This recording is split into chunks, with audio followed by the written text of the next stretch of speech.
Welcome to episode 50 of Lucretius Today. I'm your host Cassius, and together with my panelists from the EpicureanFriends.com forum, we'll walk you through the 6 books of Lucretius's poem and discuss how Epicurean philosophy can apply to you today. Be aware that none of us are professional philosophers, and everyone here is a self-taught Epicurean. We encourage you to study Epicurus for yourself, and we suggest the best place to start is the book Epicurus and His Philosophy by Canadian professor Norman DeWitt. For anyone who's not familiar with our podcast, please check back to episode 1 for a discussion of our goals and our ground rules. If you have any question about that, please be sure to contact us at EpicureanFriends.com for more information. In today's episode, we begin Book 4, and we carry the discussion up to approximately Latin line 109. Now let's join the discussion with Charles reading today's text. Inspired, I wander over the Muses' seats, of difficult access, and yes, untrod. I love to approach the purest springs, and thence to draw large draughts. I love to crop fresh flowers, and make a noble garland for my head from thence, where yet the Muses never bound another's temples with a crown like mine. And first I write of lofty things, and strive to free the mind from the severest bonds of what men call religion. Then my verse I frame so clear, although my theme be dark, seasoning my lines with the poetic sweets of fancy, and reason justifies the method. For as physicians, when they would prevail on children to take down a bitter draught of wormwood, first tinge the edges of the cup with sweet and yellow honey, that so the children's unsuspecting age, at least their lips may be deceived, and take the bitter juice, thus harmlessly betrayed but not abused. By tasting thus, they rather have their health restored.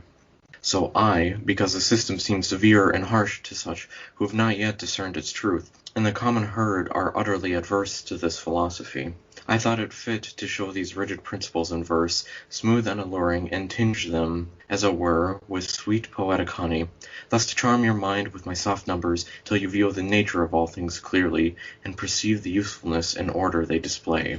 Now since I taught what are the first principles of all things, and how they differ in their figures, and wander of their own accord, urged on by an eternal motion, and how of them all beings are first formed, and I have shown the nature of the mind, of what seeds composed, and how it exerts itself united with the body, and separated from it, how it returns to its first principles again, I shall now begin to explain what is of the nearest concern to these inquiries, and prove that there are what we call the images of things, which, like membranes or films flowing from the surface of bodies, fly every way abroad through the air. These, while we are awake, often rush upon our minds and terrify us, and likewise, sleeping, when we think we see strange phantoms and spectres of the dead, which shake us horribly when fast asleep. For sure, we are not to imagine that the souls are broke loose out of hell, or that the ghosts hover and play about the living, or that any part of us remains after death, since the soul and body, once dissolved, return severally to their first seeds from whence they were produced. I say then that images or tenuous figures are always flowing, or sent out from the surface of bodies, which may be called the membranes of the bark of things. And these several images bear the same shape and form as a particular body from whence they flow. This requires no extraordinary apprehension to conceive, for to give a plain instance, many things emit bodies from themselves, some more rare and diffused, as wood discharges smoke and fire a vapor, others more dense and compact, as when grasshoppers in summer cast their old coats, and calves, newborn, drop the pellicules in which they are enclosed, or as the winding snake leaves his skin among the thorns, for the briars we often see adorned with their light spoils. This being so, it follows that a very subtle image may fly off from the utmost surface of bodies, for there can be no reason given why these, and not others more thin than these, may not fall off and be discharged, especially since in every surface there are many minute corpuscles that may be cast off in the very same order they are arranged in the body, and so preserve their old form and figure, and they are the readier to fly off because they are small, and not so liable to be stopped, and are placed likewise upon the utmost surface.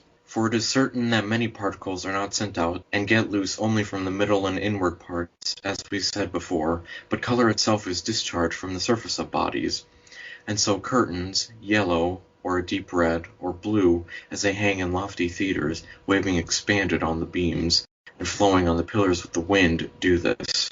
For they stain the stage, and scenes, and audience, senators, matrons, and the images of the gods, and cause them to wave in their own gaudy dye. And the more the walls of the theatre are darkened, and the daylight shut out, everything which is spread over and shines out with a brighter lustre. Since therefore these curtains discharge their colours from the surface, all things, by the same rule, may emit subtle images, for those are thrown off from the surface as well as these. There are therefore certain images of things, of a fine and subtle contexture, that are always flying about, and are impossible severally to be discovered by the eye. Besides, all smell, smoke, vapour, and other such things fly off from bodies in a diffused and scattered manner, because as they pass to the outside of bodies from within, they are broken and divided by the crooked pores they must make their way through. The road they are to take is full of windings, as they attempt to rise and fly out. But, on the contrary, when the membrane of colour is thrown off, there is nothing to disorder it, because it lies disentangled upon the very surface. And then, since the forms that appear to us in looking-glass, in water, and all polished bodies are exactly like the things whose images they are, they must necessarily be composed of the images that flow from the substance of the things themselves. For why those particles should fall away and be discharged from bodies which are discovered by the eye, rather than these that are more thin and subtle, no reason can be properly assigned. That was an odd paragraph. I had more trouble with that one than usual. Yes. Okay. Well, thanks for reading that one, Charles. A couple of housekeeping matters as we get started today. First of all, Elaine is not with us. We're recording this on December the 20th of 2020, and the event that has spurred Elaine to be absent is that she's one of the first to be taking the COVID-19 vaccinations, and she reported to us this morning that she's having some reaction to that, which hopefully is minor and actually might be a good thing. But at any rate, she's not with us this morning. So we're starting off book 4 here with just Charles and Martin and I. Well, Elaine will hopefully be back next week. And so today, as we go into what Charles has just read, most of it is something that we've covered before. And we probably ought to start book 4 sort of the same way that Lucretius is doing here, by reviewing where we've been and why we're here, and using the text here as a jumping off point for that. So to start with, this first passage, the one about being inspired and drinking from the fountain of the Epicurean Muses, is something that's been repeated from, I don't have the site in front of me, but I believe it's somewhere in book 1. So the whole issue about the fact that Lucretius is writing a poem to rim the cup with honey and make a philosophy that can be bitter to some, more palatable, is something we've discussed before, and we probably don't need to go too far into it today. But what I would like to make sure we're together on before we go further,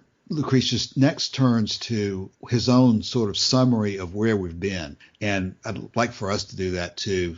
As we're starting book 4, we ought to think about what we've already covered in books 1, 2, and 3. And we talked a little bit about that before we started recording today. But book 1, in the second paragraph, Lucretius says, "Now, since I taught what are the first principles of all things and how they differ in their figures and wander in their own accord, urged on by eternal motion, and how they're formed," I think that's basically book 1 and the nature of the universe that has been discussed there. Do you guys agree with that, that book 1 is generally what he's described there? Generally, yeah. What else would you say, Charles, stuck out in your mind about book 1? A bit about what was brought up in the first paragraph, too. A lot of the poetic imagery, especially when he talks about the legacy and just the reputation and reverence he has for Epicurus. Book 1 had a lot more of that. Yes, I would then agree that the second paragraph here paralleled, or not I shouldn't say paralleled, but it's a nice summary right, of what right. book 1 constitutes. And Charles, what you just said about the first paragraph, one line of it that is not, in my mind, just a repeat is, or it is a repeat, but where he says, "I write of lofty things and strive to free the mind from the severest bonds of what men call religion." I mean, that certainly is a theme of everything, too, is that one of his purposes is to free people from the bonds of supernatural religion. That's certainly one of his purposes that we need to keep in mind that he's writing about all through the poem. And also, that's also something that's brought up quite a bit in Book 1, especially with the very famous line about such evil and wicked things, or such evil that is driven or done by religion. Or so much is religion able to persuade men to evil deeds, or something like that. And so, okay, if that's basically what Book 1 started out with, what did we accomplish in Book 2? In the first line of the second passage that we're looking at, he goes on from discussing how things are formed, and then he starts talking about he's shown the nature of the mind and what seeds compose it. And then he says how it's united with the body and separated from it. So he's collapsing a lot of things right there. But so Book 2, isn't Book 2 a lot about the nature of the mind? And also, I think you pointed out earlier, Charles, maybe it's a lot more detail about how the atoms combine with each other, and more detail about how the atoms form everything. Atoms and void form everything. And I think maybe I've noticed this before, and during the months of this podcast, I've since forgotten about it, since it's a pretty small detail. Or maybe not so, but I noticed earlier when we were thinking about what each book can be summarized as dealing with, I realized that the structure of the book and how Lucretius disseminates a lot of the topics and arguments of the philosophy also mirror a lot of, not only Diogenes Laertius's order or chronology of introducing Epicurus's letters, but also how we view, as in us on the forums, the right or first things to teach others about the philosophy, starting off with some of the fundamentals, but primarily the physics and the atoms, that there is no afterlife, there is no supernatural God, and then moving on to other things like the senses, which is what Book 4 will talk about. Right. Martin, feel free to jump in at any point. I noticed in looking at some of my notes on Book 2 that he's definitely continuing the theme there, that there's no supernatural force over nature in Book 2. In Book 1, he really introduced atoms and void, and Book 2, he sort of continued the implications to show how what he taught in Book 1 is going to lead you to the conclusion that there's no supernatural control over everything, that everything operates naturally without the control of a supernatural God, including the issue of human life, or life in general, arising from things that are non-living. If he's introduced in Book 1 that atoms and void exist and compose everything, one of the points he makes in Book 2 is that these atoms and void are not themselves living things, so that living things, which is what concerns us the most, are composed of non-living and non-supernatural elements, I think would be another point of Book 2. And I think, Charles, you made a point earlier as well about how Book 2 begins to contrast Epicurus's viewpoints against certain other philosophers in more detail maybe than was done in Book 1 as well.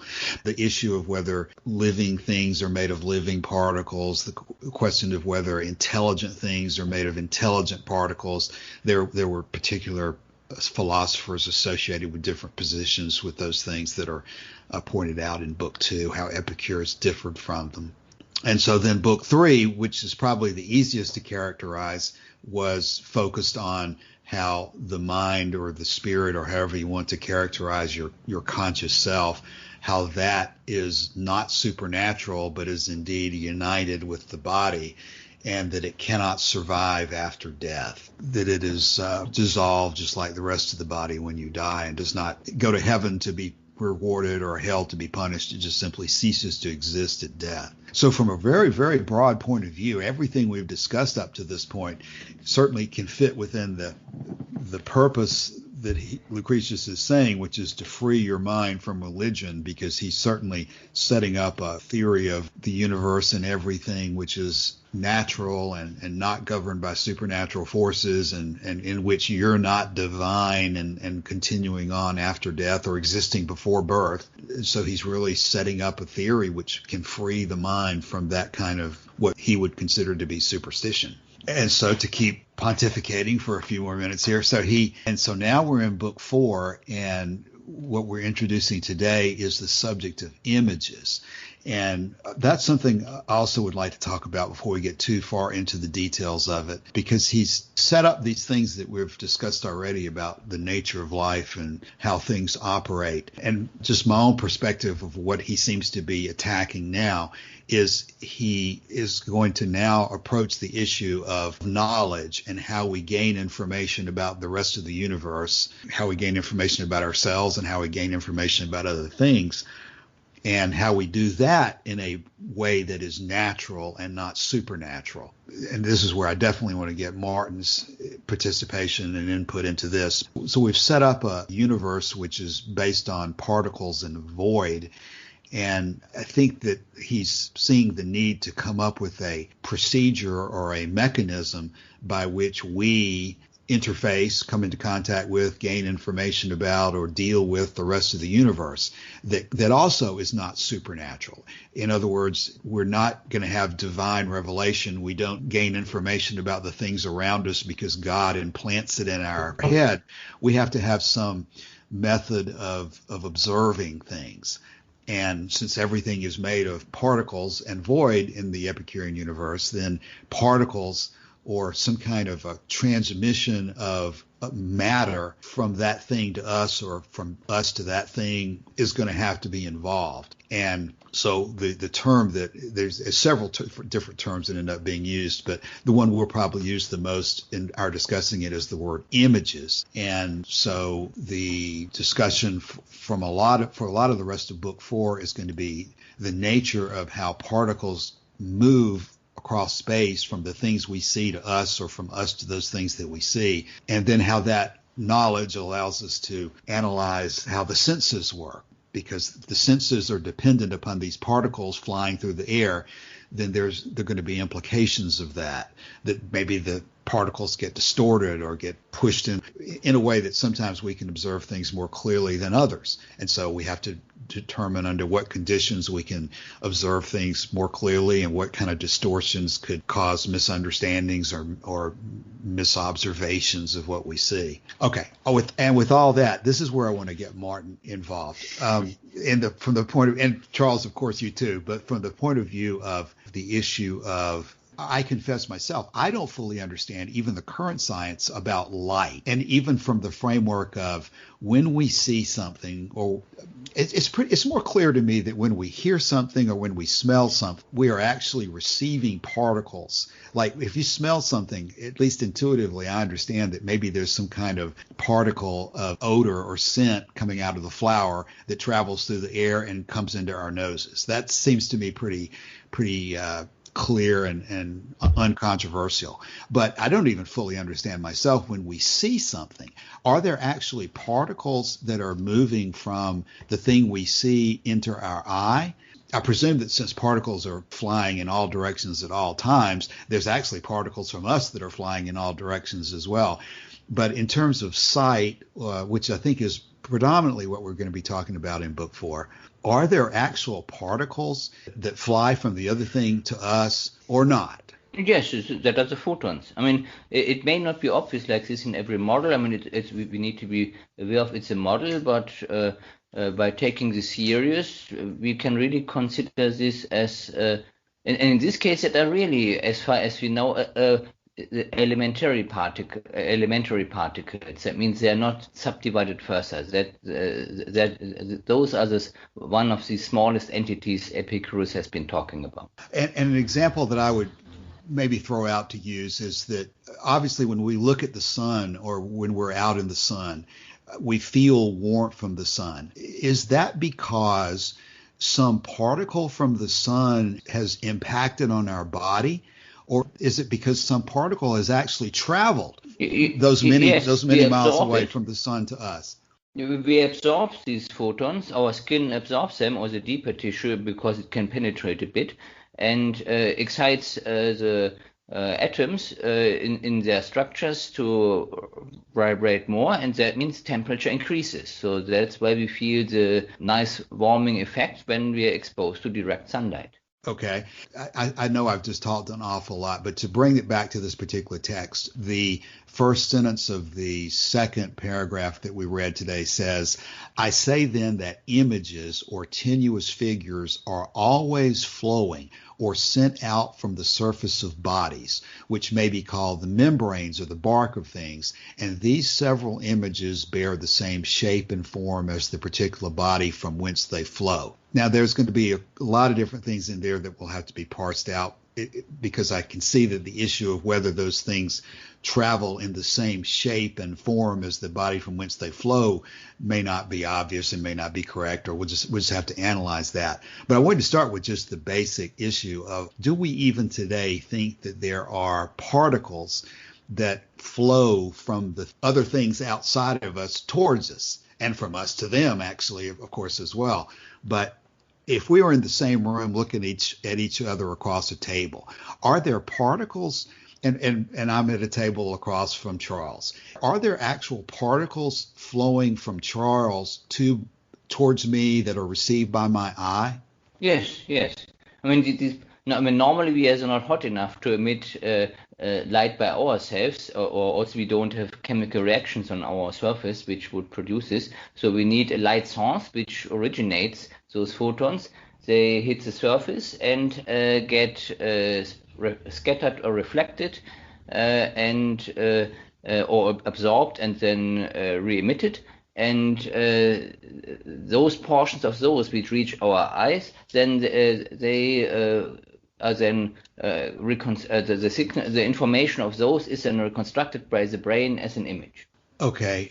And so in the situation, like you say, where we're not generating a light source ourselves, where it's basically reflected or bounced off of us. But so the current science is it's not just a matter that the air between us and between me and Charles vibrates with a vibration that has started off with Charles, and that there's nothing transmitted except the vibration or the wave. We actually do think that there are particles of light that move from Charles to my eye. Yeah, it's a bit more complicated because this wave model actually is complementarily used too. So that means the light which travels then from one place to another can also be described, depending on the circumstances, as electromagnetic field fluctuations. But even to the extent that electromagnetic field fluctuations do exist, modern science has not eliminated the possibility or said that there are no particles flowing. No, modern science uses both models, depending on what circumstances what aspect we are particularly looking at. One model makes more sense than the other. Okay. Maybe we should hit the five senses for just a minute. Does everybody agree that when you smell something, there's some kind of a particle that has come from the flower to your nose? I mean, in this case, it's not particle in Epicurean sense, it's a molecule. So the molecules are coming, and we have then cells which are respond then in a way to different chemicals, such that they, if that matches to what this cell is designed for, then it sends a signal to the nerve, which then goes to the brain to process this as a smell. Okay, but it is still a material transmission from the flower to our nose. Yes, and in this case, there is no complementary model. It's really a molecule coming. Okay, all right. And I guess with touch and with taste, it's probably easy to conclude that in both cases, your skin or your tongue is coming into contact with another material substance. So I think those are probably uncontroversial. What about hearing? Yeah, these are mechanical vibrations of the air. So whereas in light we can then look at from the aspect of electromagnetic radiation. So then, for what we hear are then mechanical vibrations of the air. So all because air is itself, these are then molecules then flying around. So then we have density fluctuations of these molecules, and these fluctuations, and they then excite the receiving part in the ears and induce mechanical vibrations in those, which are then sensed by cells, which converts this into a signal in the nerve. Okay, well, just so that I'm clear on that, let me ask the question a different way. I understand you're talking about vibrations. When Charles, sitting across the table from me, speaks to me, are there actually particles or molecules or any other material substance that flows from Charles to my ear? Yeah, not for the hearing. I mean, of course, spittle will come out, but that it will not contribute meaningfully to what you hear. And the molecules which are excited then to vibrate in these density fluctuations, they don't reach you. It's just that they push the neighboring molecules and then they push the next one, and so this goes through like a longitudinal wave and reaches you. So there it's just the mechanical excitations which comes over and not the actual particle. So we do see a significant distinction between sound and vision then, in terms of whether particles are actually transmitted. Mm-hmm. Yes. That is interesting in itself to me. Okay. So maybe we'll see differences in the way that's analyzed as we go forward, or maybe we won't. So then, Martin, what do you think about, if I'm still reading that same sentence that says, I say then that images or tenuous figures are always flowing or sent out from the surface of bodies, and that these several images bear the same shape and form as the particular body from whence they flow? What do you think about that? That's nonsense. Well, and I should be more clear. Let's talk about vision.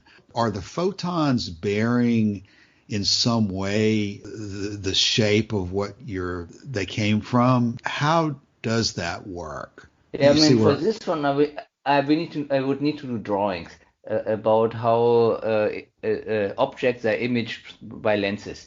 And that would make it clear. So in some way, this shape is encoded in how the photons flow, but it's not that the photons fly like a membrane. So that's not happening.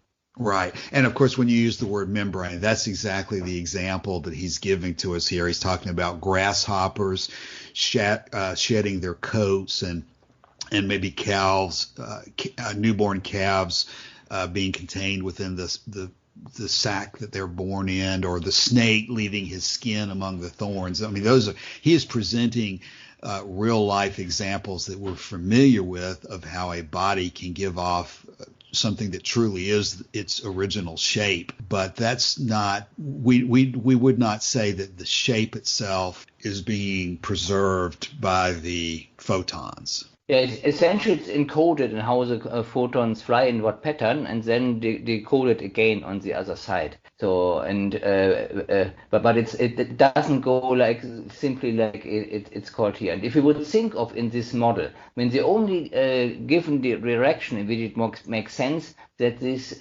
membrane, so to say, would fly would be perpendicular to the respective area of the surface, and that means for a shape like that of an existing body, it would grow. No? So that means this membrane would be diluted, and what reaches the eye would be only be a small section. So that means a membrane, figured like a membrane, this would not aid at all in seeing a whole object. It would not be able to explain how we can see the whole object. No?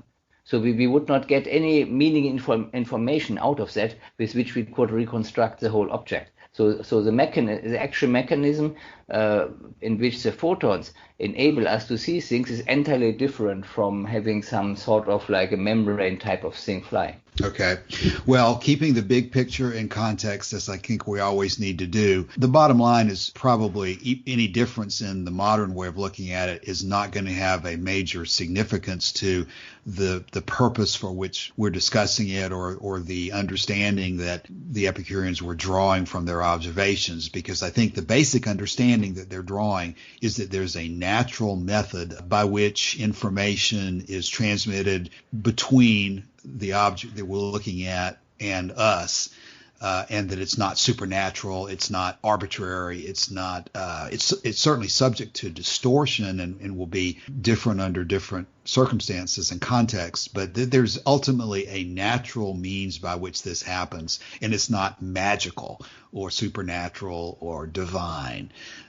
There's a process involved that can be studied and analyzed, and then used to basically improve the use of your senses. Once you begin to understand under what circumstances distortions can occur, you can then take those circumstances into account and consider them in evaluating the things that you receive. Yeah, so if you describe it like this, then it's okay. But what is still puzzling, the way I just described, how membranes wouldn't work. So I wonder why Epicurus, who really thinks in very detail, that he didn't notice this by himself, that a membrane type of thing will not enable us to see. Okay, why do you say that? I don't know that I see that flaw here. Because he's talking about very subtle particles and very diffused, and they have all sorts of caveat words in here about how. And then, of course, at the end of this passage today, he talks about how he considers how things work in a mirror and so forth, and that the polished bodies,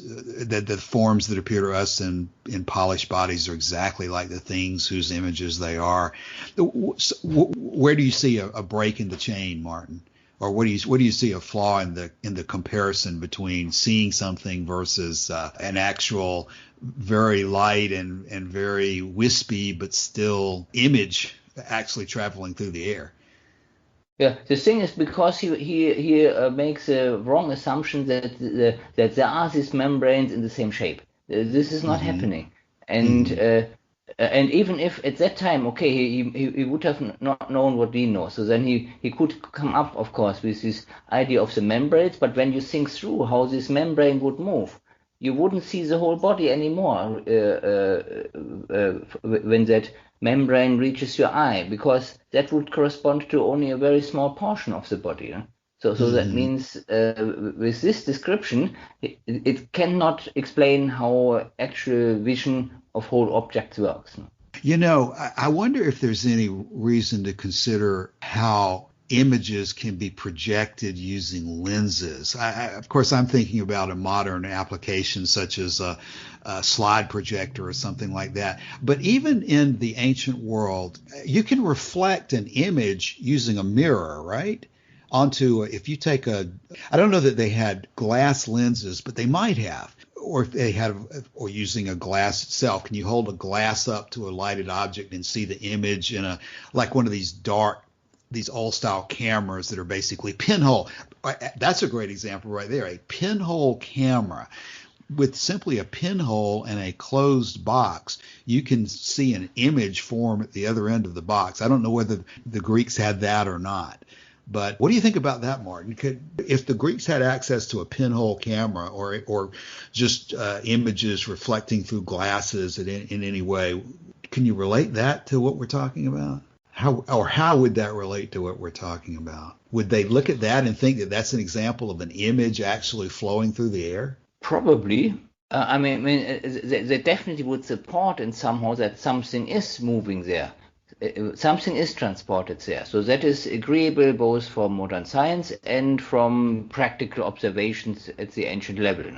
Charles, you haven't said much lately. What about, you got any commentary on pinhole cameras? No, not really. Just I know that there was something about, like, you know, how pinhole cameras work with how the light gets obscured in the box and all that. The only thing I can think of besides just what's being talked about right now is I'm pretty sure Aristotle did an experiment on that, but that's not really related to all this. So yeah. Well, today I just wanted to sort of introduce the topic and get us started, because we're going to be devoting a lot of time in book 4 to the way images work and what we can conclude from them. But I guess in thinking through it, I didn't have that example prepared for discussion today, but in thinking through it, even the ancient Greeks would have probably seen examples of images being projected. I guess the example of a mirror, I wasn't even really thinking about a mirror, but you can, or looking at a pool of water and seeing a reflection. Those are clearly examples that they're talking about. And I guess if you think about what must be happening, it's probably logical to think that something is flowing through the air. Mm-hmm. And which is exactly, I guess, that's what you're saying, Martin, is that even today we still, to some extent, think in those terms, at least in terms of light. Yes, but we need to be aware that a number of these things that, probably were not known to the ancient Greeks. The oldest reference I know of that someone systematically analyzed these things and put them in a concise form which is still valid today, that is Ibn al-Haytham from about 1,100 years ago. In the textbooks, it's usually credited with later European scientists, but this is because at that time in Europe the knowledge about Ibn al-Haytham's work was lost, but it wasn't lost everywhere, not completely. So certainly the educated Arabs, they knew about this, and those who came from time to time in contact with Arab knowledge, they would then rediscover this. And of course, those who deal with the history of science figured this one as well. So actually, it's Ibn al-Haytham who would have to be credited to have come up with this. But that was then medieval age, so the Greeks didn't have that knowledge, and before that, there was no accurate concept probably of how vision actually works. Mm-hmm, mm-hmm. Oh, one example that I can think of, isn't there some story about, it wasn't Aristotle, it was somebody else.